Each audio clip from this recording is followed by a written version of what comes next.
Ayan mga kasabong, naalala niyo yung ating video noong December ng mga sisiw. Ito na po yun, ang mga tandang. So madami po sila, 3 itim, 3 alimbuyugin, 2 bulik na naging adult. Kaso yung isang itim at saka isang bulik tinamaan ng matinding sakit, bigla na lang silang nanghina. Inout na namin kahit buhay pa, so binigay na namin dun sa kapitbahay. So ang natitira na lang dito ay itong 2 alimbuyugin at sa isang bulik. Kaso yung isang alimbuyugin unfortunately na napagdiskita ng aso, so medyo pangit pa yung buntot niya. So ito, napakagaling ng mga ito sa laro. Tingnan natin yung bulik. Ito yung bulik.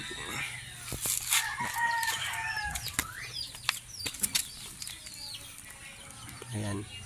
Ito yung bulik, okay ang sukat nito. Mukhang maliit pero pag ginawa ko niya, bulto ang katawan. Ayan, saktang sukat niyan. Magandang silong. Ginapit na lang namin ng buntot para pumangit. So, ayan.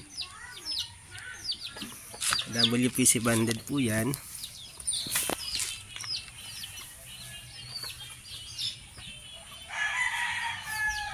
Ayan.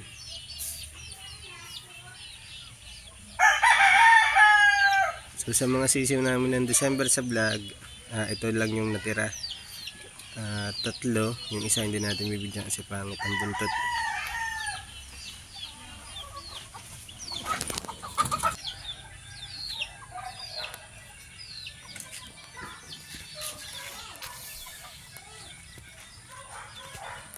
So paano mga kasabong, dito muna ulit kami at balikan nyo kami sa sunod na video.